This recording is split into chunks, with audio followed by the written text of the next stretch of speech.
দর্শক এই মুহূর্তে অবস্থান করছি মিরপুর শেরেবাংলা ক্রিকেট স্টেডিয়ামের সামনে। আমরা কিছুক্ষণ পূর্বে লক্ষ্য করেছি এখানে কিন্তু যে বিক্ষিপ্ত দর্শক ছিল তারা কিন্তু মিরপুরের এক সাইডের গেট কিন্তু তারা কিন্তু আগুন দিয়েছে এবং পরে কিন্তু এখানে কিন্তু ভেঙে ফেলেছে। এবং আমরা দেখছি আইনশৃঙ্খলা রক্ষাকারী বাহিনী যে বাংলাদেশ আর্মি তারা কিন্তু এসেছেন এবং তারা কিন্তু ঘটনাস্থলে কিন্তু পরিদর্শন করছেন। এবং আমরা কিছুক্ষণ পূর্বে এখানে কিন্তু প্রচুর পরিমাণ ভিড় লক্ষ্য করেছি, যেটা এখন দেখতে পাচ্ছি, এবং যার ফলেই কিন্তু হচ্ছে যে এবং লক্ষ্য করছি এখানে কিন্তু দর্শক যে আইনশৃঙ্খলা রক্ষাকারী বাহিনী আসার পরেই কিন্তু যে আর্মি আসার পরেই কিন্তু এখানকার যে পরিস্থিতি সেটি কিন্তু কিছুটা স্বাভাবিক। এবং গেটের সামনে কিন্তু এখন কোনো মানুষ কিন্তু এখন নাই।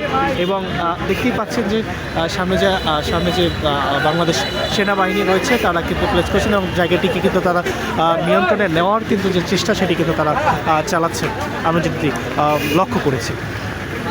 দর্শক আপনাকে জানিয়ে রাখতে চাই, গত তারিখ থেকে বিপিএল শুরু হওয়ার পর থেকে কিন্তু যে প্রতি বছর না এই বছর যে টিকিট সংকট, সেই টিকিট সংকট কিন্তু শুরু হয় এবং টিকিট সংকটের পরেই কিন্তু এবছরও সেই সংকট আমরা লক্ষ্য করেছি। সংকট লক্ষ্য করার পরেই কিন্তু এখানে আজকে যারা দূর দূরান্ত থেকে এসেছেন এবং টিকিট পাননি, টিকিট না পাওয়ার ফলেই কিন্তু তারা এখানে যে টিকিটের যে কাউন্টার ছিল সেই কাউন্টারে আগুন ধরে দেয় এবং এক পর্যায়ে তাদের সাথে হাতাহাতি হয় এবং হাতাহাতির পরে কিন্তু কয়েকজন দর্শক আহত হওয়ার পরেই কিন্তু এই যে টিকিট কাউন্টার ছিল সেই টিকিট কাউন্টার কিন্তু যে আগুন ধরিয়ে দেওয়া হয় এবং ভাঙচুর করা হয় গেট।